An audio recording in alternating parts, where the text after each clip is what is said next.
గత 3 రోజుల నుంచి కూడా దేశవ్యాప్తంగా అందరూ కూడా ఏదైతే పహల్గాన్ అటాక్ ఉందో ఈ అటాక్ని ముక్త కంఠంతో వ్యతిరేకిస్తున్నారు. ఏ క్షణమైనా భారతదేశం అలాగే పాకిస్తాన్కి మధ్య యుద్ధం జరగవచ్చు. ప్రస్తుతానికి యుద్ధ వాతావరణం కూడా నెలకొంది. ముఖ్యంగా అసలు ఈ మారణకాండ చేయడానికి ముఖ్య కారణం ఏంటి, దీని వెనుకున్న కారకులు ఎవరు, ఎందుకు చేశారు అనే దానిపైన మాట్లాడదాం. మనతో పాటు ఆర్ఎస్ఎస్లో ఉండి సైనికుడిలా పనిచేశారు, ఏబీవీపీలోకి వెళ్ళి అక్కడి నుంచి బీజేపీ రాష్ట్ర నాయకులుగా ఉన్నారు అట్లూరి రామకృష్ణ మనతో ఉన్నారు. మనం మాట్లాడదాం.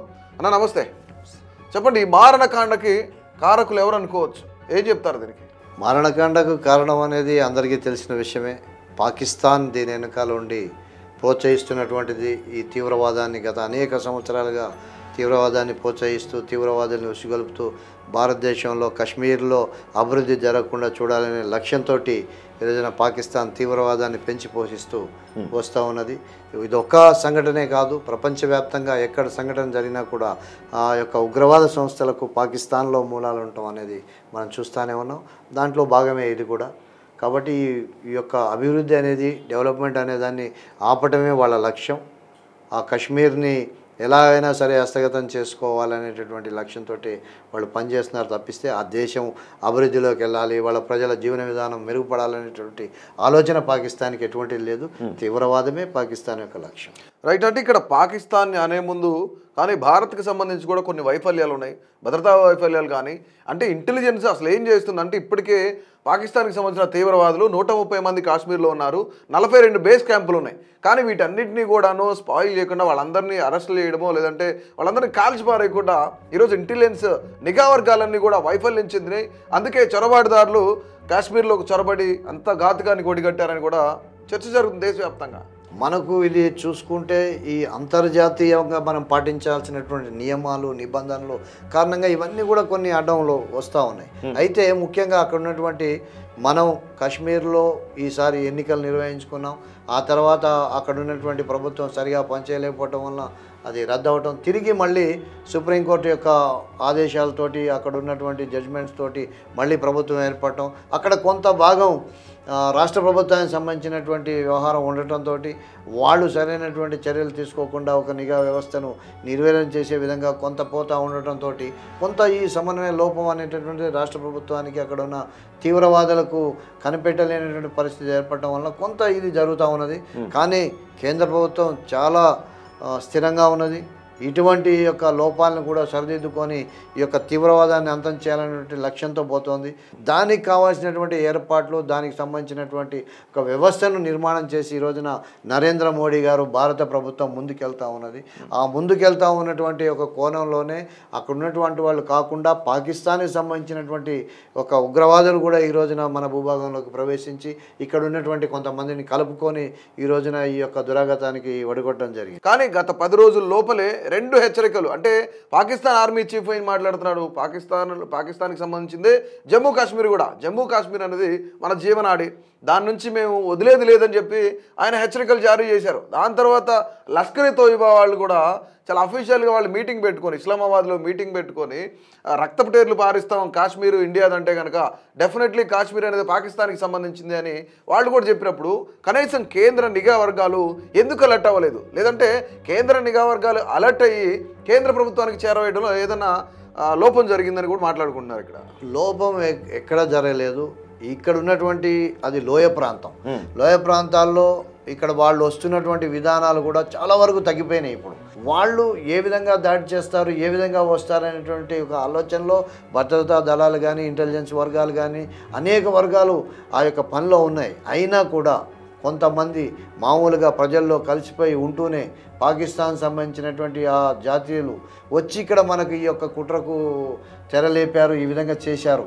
కాబట్టి ఇదంతా కూడా మన భద్రతా వైఫల్యాలు అని అనుకోవటం కన్నా వచ్చినటువంటి వాళ్ళు ఒక పిరికి పందల్లాగా ఈ రోజున ఎదురొట్టి పోరాడలేక అమాయకులైనటువంటి ఒక పర్యాటకుల మీద దాడి చేశారు తప్పిస్తే వాళ్ళకి దమ్ము ఉంటే, ధైర్యం ఉంటే, నిజంగా వాళ్ళు అక్కడ నిజమైనటువంటి ఏదైనా కావాలని కోరుకుంటూ ఉంటే రమ్మనండి, భారత సైన్యం ముందు నిలబడమనండి, దానికోసం ఫైట్ చేయమనండి. కానీ ఈ విధంగా ఉగ్రవాదం రూపంలో వచ్చేసి కాశ్మీర్ని కబలించాలని చూస్తే దాన్ని ఎట్టి పరిస్థితుల్లో వదిలే ప్రశ్నే లేదు. కానీ ఇక్కడ ఇండియన్ ఆర్మీకి సమాచారం అందిన తర్వాత దాదాపుగా ఏదైతే పహల్ఘాట్ ప్రాంతం ఉందో ఆ పహల్ఘాట్ ప్రాంతానికి చేరుకోవడానికి దాదాపుగా 2 గంటల పైనే సమయం పట్టింది. అక్కడ ఎవరైతే నేవీ ఆఫీసర్ ఉన్నారో ఆయన చనిపోయారో ఈరోజు, ఆయన దాదాపుగా 1.5 పాటుకి ఆయనకు ప్రాణం ఉందని చెప్తున్నారు. అక్కడ స్థానికులు కూడా చెప్తున్నారు. ఆర్మీ సరైన టైంలో రెస్పాండ్ అయ్యి ఉంటే, అంటే ఎప్పుడైతే ఫస్ట్ గన్ షాట్ స్టార్ట్ అయిందో అప్పుడే రెస్పాండ్ అయ్యి ఉంటే ఈ పాటికి కొంతమందిని బ్రతికించగలిగే వాళ్ళం, వాళ్ళని అటాక్ చేయగలిగే వాళ్ళం, రివర్స్ అటాక్ జరిగేది, వాళ్ళందరినీ కూడా మట్టు పెట్టే ప్రయత్నం చేసేవాళ్ళం కూడా అని చెప్పేసి ఈరోజు దేశవ్యాప్తంగా మాట్లాడుతున్నారు. కానీ ఇక్కడ కొంత వైఫల్యం, సెక్యూరిటీ వైఫల్యమే అని చెప్తున్నారు. అంటే ఇక్కడ కొంత తెలివైనటువంటి వాళ్ళు ఈ విధంగా మాట్లాడుతూ ఉంటారు. అక్కడ ఏదైతే పహల్గామ్ ఉందో, పహల్గామ్ నుంచి మనం పైన బైసరన్ వ్యాలీ ఏదైతే వెళ్ళాల్సి ఉంటుందో దానికి దాదాపు 5 నుంచి 6 కిలోమీటర్ల దూరం ఉంటుంది. అదంతా కూడా కొండ ప్రాంతం. ఆ కొండ ఎక్కాల్సి ఉంటుంది. ఆ కొండ ఎక్కడానికి మార్గం నడిచన్నా వెళ్ళాలి, లేదా హార్స్ మీద వెళ్ళాలి. సో ఈ 2 లేకుండా ఏ విధమైనటువంటి వ్యవస్థ, రవాణా వ్యవస్థ అక్కడికి లేదు. కాబట్టి అక్కడికి వెళ్ళాలంటే మినిమం ఒక 45 నిమిషాలు, గుర్రం మీద వెళ్తే 45 నిమిషాలు పడుతుంది. ఆ విధంగా అంటే అక్కడ చాలా లోయ ప్రాంతం చాలా ప్రమాదకరమైనటువంటి సిచ్యువేషన్లో అది ఉంటుంది. ఏమాత్రం తేడా వచ్చినా లోయలో పడిపోయేటటువంటి అవకాశం ఉంటుంది. అటువంటి దాన్ని కూడా వీళ్ళు సైనికులు బేర్ చేసుకొని 20-25 నిమిషాల్లోనే చేరారు. వీళ్ళు చెప్తున్నట్టు గంటన్నర అయినటువంటిది లేదు. చేరిన తర్వాత అక్కడ ఉన్నటువంటి క్షతగాత్రులు తీసుకొని హాస్పిటల్కి తీసుకెళ్ళడానికి మళ్ళీ అక్కడ నుంచి వాళ్ళను నడకదారిలో తీసుకొని వచ్చి మళ్ళీ వాళ్ళని పంపించడానికి ఆ సమయం పట్టిందే తప్పిస్తే సైనికులు ఎక్కడ కూడా దాన్ని డిలే చేయటం కానీ ఆలస్యం చేయటం కానీ అనేటువంటిది జరగలేదు. ఆ విధమైనటువంటి ఎవరైనా చేస్తుంటే నిజంగా వాళ్ళు మూర్ఖులే, తెలివైనటువంటి మూర్ఖులు.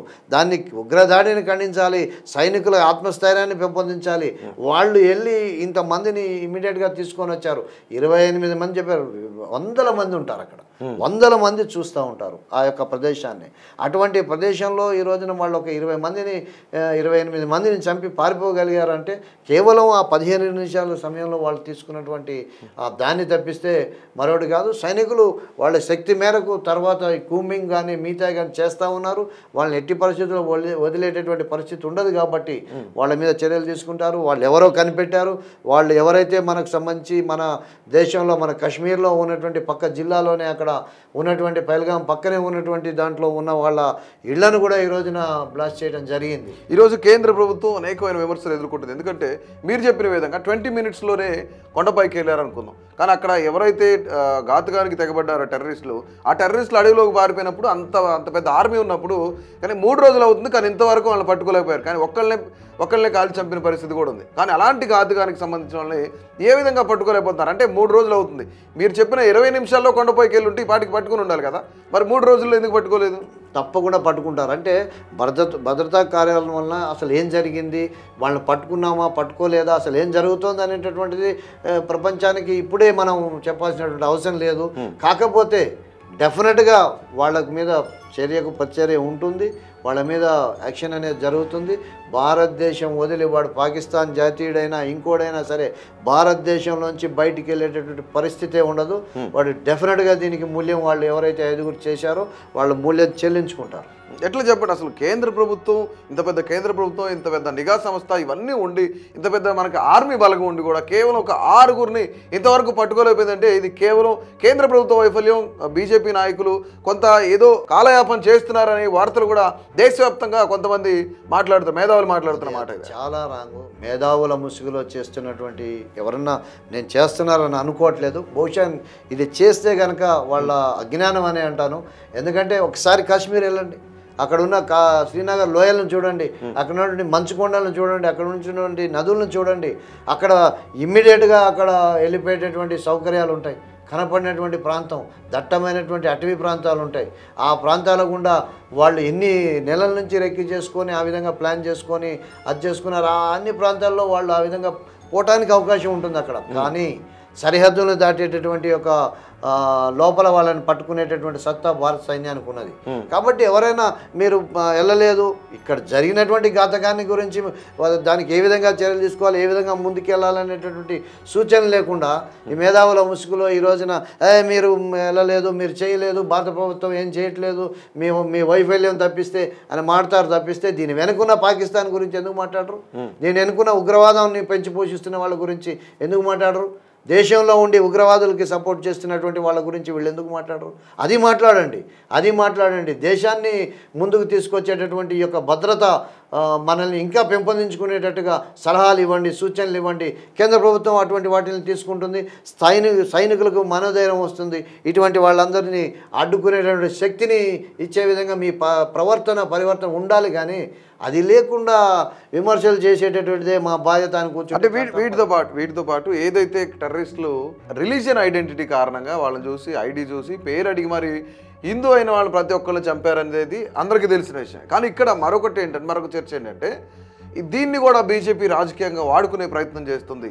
అసలు ఏం చేస్తుంది బీజేపీ అని అడిగే ప్రయత్నం చేస్తున్నారు. ఈరోజు ఓవైసీ కూడా కొంత పాజిటివ్గా రెస్పాండ్ అయ్యారు. మోదీ గారితో మనం కలిసి నడవాలి, ఆయనకి సపోర్ట్ చేయాలి, డెఫినెట్లీ అందరూ కూడా బ్లాక్ రిబ్బన్స్ ధరించి ఈరోజు ప్రేయర్కి వెళ్ళాలి, నైట్కి క్యాండిల్ ర్యాలీ కూడా చేయాలని చెప్పారు. ఎవరైనా సరే బీజేపీ కేంద్ర ప్రభుత్వం కానీ మత రాజకీయం చేస్తోంది అనేది ఈ కశ్మీర్లో ఈ యొక్క పహల్గాంలో జరిగినటువంటి ఉదంతం మీద ఎవరైనా మాట్లాడితే వాళ్ళ నాలికలకు కోయాల్సినటువంటి అవసరం ఉన్నది. ఎందుకోసం అంటే క్లియర్ అక్కడ వచ్చినటువంటి ఉగ్రవాది వాళ్ళు క్లియర్గా చెప్పాడు, నువ్వు ఏ మతం, నీ పేరేంటి, నీ ప్యాంట్ ఇప్పు అని చెప్పి చూసి ఆ విధంగా చేసినటువంటి ఘటన ఇది.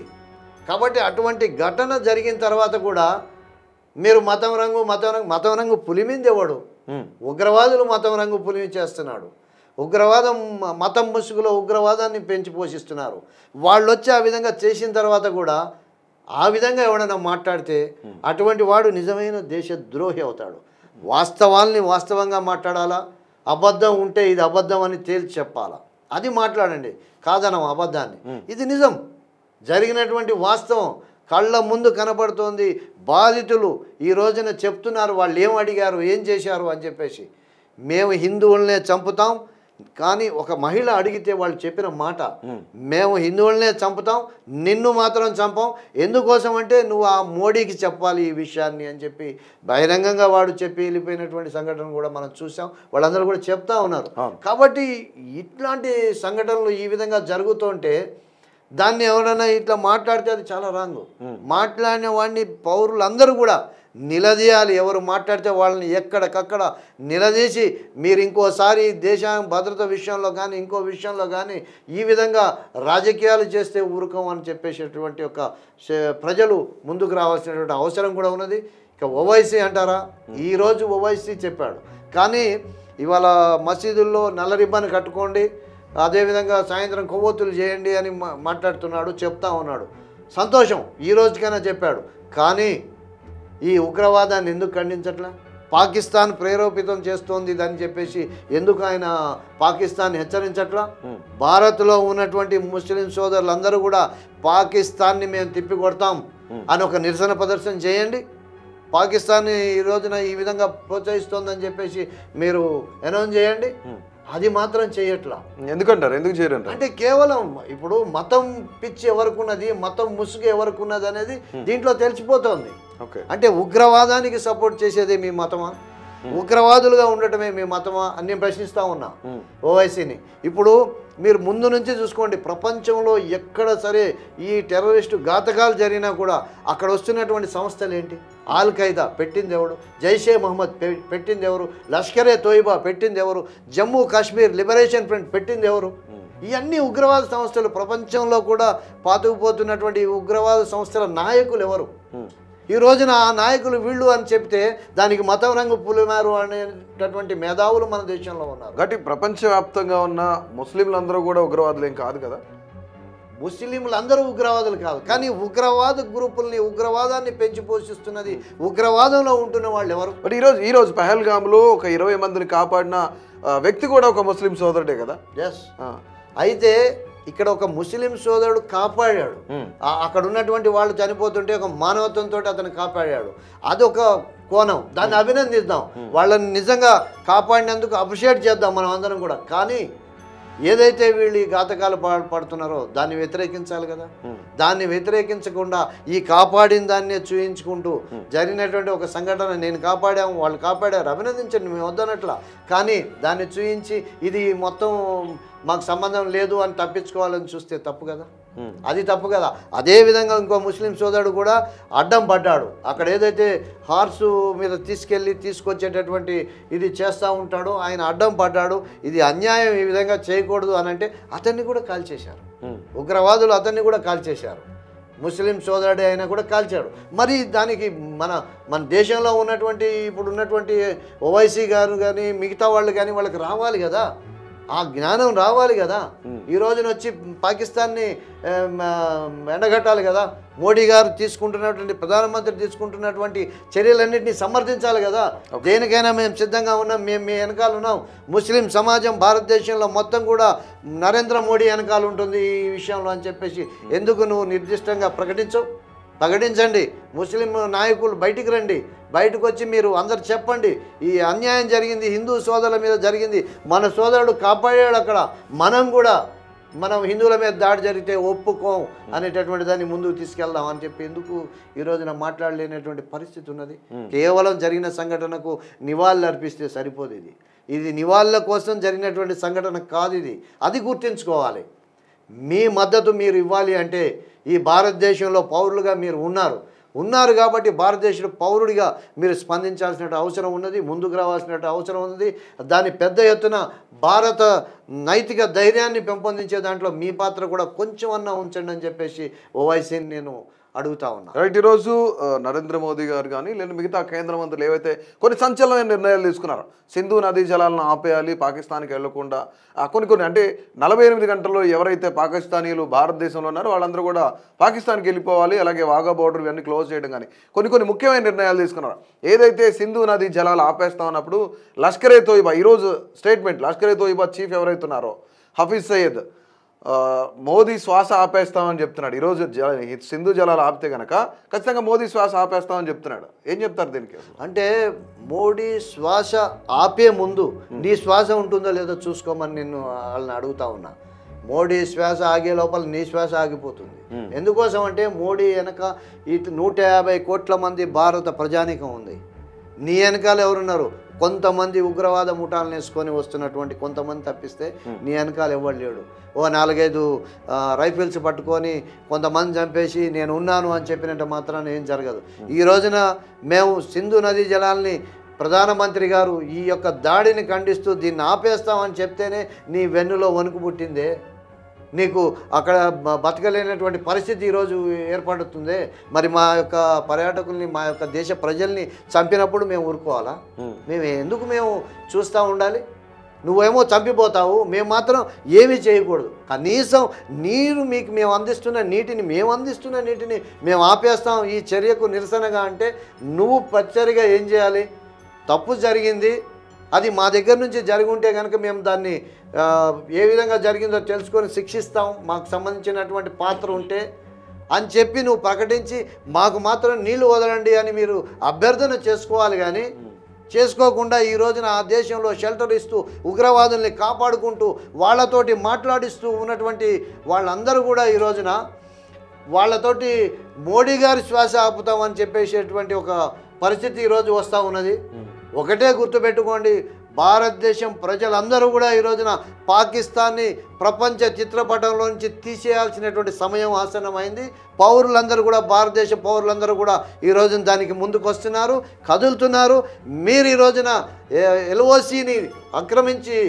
ఎల్ఓసిని దాటి ఈ రోజున భారత సైన్యం మీద మీరు కాల్పులు జరుపుతున్నారు, భారత సైన్యం మీద రెచ్చగొడుతున్నారు. రైట్, ఈరోజు పాకిస్తాన్ కూడా కీలకమైన ఒప్పందాన్ని రద్దు చేసాం. ఏదైతే 1972 సిమ్లా ఒప్పందం ఉందో 1972కి సంబంధించి కూడా దీన్ని క్లోజ్ చేస్తున్నాం. ఈరోజు ఎల్ఓసికి అడ్డంకులే లేవు అంటే విచ్చలవిడిగా భారతదేశంలో చొరబడొచ్చనా?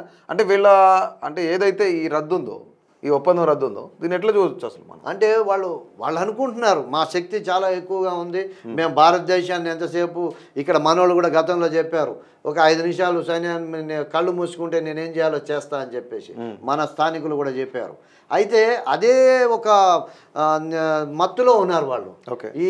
దీన్ని LOC line of control Shimla ఒప్పందంలో ఎల్ఓసి కూడా ఉంది కాబట్టి మేము దీన్ని రద్దు చేసుకుంటున్నాం అంటే నువ్వు వస్తావు అని చెప్పేసి దానికే ఈ రోజున కాల్పులు చేస్తా ఉన్నావు. నువ్వు అక్కడ నువ్వు ఆ విధంగా కాల్పులు చేసినంత మాత్రం నువ్వు కాల్పులు చేస్తే మేము చేతులు కట్టుకొని కూర్చోవాలా? లేదా మా దేశంలో ఉన్న మేధావులు మీరు కాల్పులు చేయొద్దా, మీరు కాల్పులు చేస్తే మీదే తప్పు, వాళ్ళు చేస్తే చేయనియండి, మీరు చస్తే సావండి అని చెప్పి మా మేధావులు ఇక్కడ ఉన్నటువంటి వాళ్ళు చెప్తే కూడా చేతులు ముడుచుకొని కూర్చునేటువంటి పరిస్థితి లేదు. ఎల్ఓసి దగ్గర నువ్వు కాల్పులు జరిపితే ధీటైన సమాధానం ఇస్తాం, ఎల్ఓసి దాటుతాం, నీ పిఓకేని కూడా మేము ఆక్యుపై చేసుకుంటాం. ఈ రోజున కాశ్మీర్ మొత్తాన్ని కూడా భారతదేశంలో తీసుకొచ్చేటటువంటి ప్రక్రియ కొనసాగిస్తాం. అది నరేంద్ర మోడీ గారి నాయకత్వంలో భారత ప్రభుత్వం ఈ రోజున చర్య తీసుకుంటుంది. ఉగ్రభూతాన్ని ప్రపంచంలో నుంచి తొలగించేంత వరకు కూడా ఈ యొక్క భారత ప్రజలందరూ కూడా ప్రతినబూనుతూ నరేంద్ర మోడీ గారు వెనకాల నిలబడి వారి నాయకత్వంలో భారతదేశాన్ని అగ్రగామిగా నిలబెడతారని చెప్పి మేము అనుకుంటా ఉన్నాం. కానీ ఈరోజు పాకిస్తాన్ ఆర్మీ చీఫ్ మాట్లాడిన విధానం కానీ లష్కర్-ఏ తోయిబా ఎవరైతే ఆ సంస్థ నాయకులు ఉన్నారో కానీ వీళ్ళందరూ మాట్లాడుతున్న పరిస్థితి ఉంది. అంటే సింధు నదీ జలాలు ఆపితే కనుక ఇందులోనే హిందువుల రక్తం పారే విధంగా మేము చేస్తాం అని చెప్తున్నారు వాళ్ళు. ఎట్లా చూడొచ్చు అసలు వీటన్నిటిని? అదే నేనేమంటున్నా, ఆ దేశంలో ఇక్కడ బయట ప్రపంచంలో అనేక దేశాల్లో ఉగ్ర దాడులకు పాల్పడుతున్నటువంటి వ్యక్తులు, ఈవెన్ పాకిస్తాన్లో కూడా శిక్ష పడినటువంటి ఆ వ్యక్తి ఈ రోజున మన సింధు జలాలు మేము ఈ విధంగా మాకు చేస్తే మేము చేయలే, ఎక్కడ కూడా భారతదేశం చేయలే. ముందు భారతదేశంలో అమాయకులైనటువంటి పర్యాటకుల మీద దాడి జరిగితే దానికి నిరసనగా మేము నదీ జలాలను ఆపేస్తాం, వాగా బోర్డర్ని మూసేస్తున్నాం, పాక్ జాతీయులు వెళ్ళిపోండి అని గౌరవంగా పంపించేస్తే మేము ఆ విధమైనటువంటి చర్యలు మేము తీసుకుంటే ముందు చేసింది మీరు. దానికి ఆ ఉగ్రవాద మూలాలు ఉగ్రవాద సంస్థలు ఈ రోజున మేము ఇక్కడ రక్తపు టేర్లు పారిస్తాం అంటున్నారు. పారించండి, చూద్దాం. ఎంత రక్తాన్ని ధారపోయడానికైనా భారత ప్రజలు భారత సైనికులు సిద్ధంగా ఉన్నారు. కానీ ఆ రక్తానికి ప్రతిగా మీ పాకిస్తాన్ కానీ ఉగ్రవాద భూతాన్ని కానీ ప్రపంచంలో నుంచి తరిమేసేటటువంటి యొక్క ప్రతిజ్ఞ తీసుకుంటారు. ఆ విధంగా మన సైనికులు మన భారతదేశం ముందుకెళ్తుంది. ఆ విధమైన దానిలో తిప్పి కొడతాం, రక్తపు టేర్లు పారించాం. కాకపోతే మిమ్మల్ని ప్రపంచ పటంలో నుంచి ఉగ్రవాదాన్ని తొలగిస్తాం. అంటే ఇప్పుడు ముఖ్యంగా ఒకవైపు ఏమో పాకిస్తాన్ భారత్ బోర్డర్ దగ్గర యుద్ధ వాతావరణం కమ్ముకుంది. ఇప్పటికీ అటు నుంచి పాకిస్తాన్ కూడా కాల్పులు జరుపుతుంది, కాల్పుల ఉల్లంఘన కూడా చేసింది. వాళ్ళు ఆటోమేటిక్గా కాల్పులు స్టార్ట్ చేశారు. ఇక రఫేల్ కానీ యుద్ధ విమానాలు కానీ ఇవన్నీ కూడా మనం కూడా ప్రదర్శిస్తా ఉన్నాం, ఎయిర్ షోలు చేస్తా ఉన్నాం. కానీ ఇక్కడ ఐక్యరాజ్య సమితి మాత్రం ఇరు దేశాలు కూడా సంయమనం పాటించండి అని చెప్తుంది. అసలు యుద్ధం జరిగే అవకాశం ఉందా? కేంద్ర ప్రభుత్వం ఎలాంటి నిర్ణయాలు తీసుకునే అవకాశం ఉంది? అంటే ఐక్యరాజ్య సమితి కూడా ఇక్కడ ఒక విషయం గమనించాలి. ఇప్పుడు కవ్వింపు చర్యలకు పాల్పడుతుంది ఎవరు? పాకిస్తాన్. భారతదేశం మీద కాల్పులు జరుపుతూ ఉంది. ఈ రోజున మనం అసలు ఆ పరిస్థితి ఎందుకు వచ్చింది? మాకు ఉన్నటువంటి పర్యాటకుల్ని, భారతదేశంలో ఉన్నటువంటి పర్యాటకుల్ని మా భూభాగంలో మా దగ్గర విహారయాత్రలకు వెళ్ళి వాళ్ళు తిరుగుతూ ఉంటే వాళ్ళ మీద దాడి చేసినటువంటి సంఘటన ఇది. వాళ్ళ మీద దాడి చేయటమే కాకుండా మళ్ళీ పాకిస్తాన్ కవ్వింపు చర్యలకు ఫైర్ చేస్తూ ఉంది. ఏంటంటే దీనికి కేవలం మన యొక్క ఆలోచనను, మన యొక్క సైనిక యొక్క మనోధైర్యాన్ని దెబ్బతీయటానికి, పక్కదారి పట్టించడానికి, ఉగ్రవాదుల్ని చొరబడేటట్టు ప్రేరేపించడానికి, దారులన్నీ క్లియర్ చేసుకోవడానికి, దాడికి పాల్పడినటువంటి వాళ్ళను వేరే మార్గాల గుండా పాకిస్తాన్ తీసుకుపోవడానికి ఈ విధంగా కవ్వింపు చర్యలకు పాల్పడుతూ ఉన్నాయి. కాబట్టి అది క్లియర్గా అర్థమవుతోంది. మనకు మీదే దాడి చేసి తిరిగి మనల్నే మాట్లాడేటువంటి పద్ధతి వాళ్ళు అవలంబిస్తూ ఉన్నారు. కాబట్టి ఐక్యరాజ్య సమితి కూడా మేము సమన్వయంతో ఉన్నాం. ఎక్కడ కూడా మేము అది చేయట్లే. కవ్వింపు చేస్తుంది వాళ్ళు, ఫైర్ చేస్తున్నది వాళ్ళు. అసలు ఇక్కడ జరిగినటువంటి అన్యాయాన్ని ఖండించి ఇది అన్యాయం మేము కూడా అది చేస్తున్నాం అని చెప్పాల్సినటువంటి పాకిస్తాన్ వాళ్ళకి ఏమాత్రం పాత్ర లేకపోతే ఎందుకు కాల్పులు జరుపుతున్నారు? ఎందుకు ఈ రోజున ఐక్యరాజ్య సమితి సమన్వయం పాటించాలని చెప్తోంది? మేము సమన్వయంతో ఉన్నాం. ఐక్యరాజ్య సమితి నిర్ణయాన్ని గౌరవిస్తాం భారత్ ఎప్పుడు కూడా. ఆ ప్రకారం ఉంటున్నాం. మరి వాళ్ళను కంట్రోల్ చేయండి. వాళ్ళని కంట్రోల్ చేయకపోతే మరి చేయాల్సిన పరిస్థితి ఏముంది? తప్పదు, అణుబాంబు వేయాల్సి వస్తుంది. అది సమస్య లేదు ఇక. రైట్. ఖచ్చితంగా టెర్రరిజాన్ని అంతం చేసే వరకు కూడాను ప్రతి ఒక్క భారతీయుడు పోరాడాలి అని చెప్పేసి ఈరోజు బీజేపీ నాయకులు కూడా పిలుపునిచ్చారు, అట్లూరి రామకృష్ణ గారు. సో మొత్తానికి దేశం తరఫున నిలబడదాం, మోదీ గారితో నిలబడదాం. ఖచ్చితంగా టెర్రరిస్టులని ఏరి పారేసే వరకు కూడాను చాలా సగర్వంగా మన దేశం తరఫున నిలబడదాం.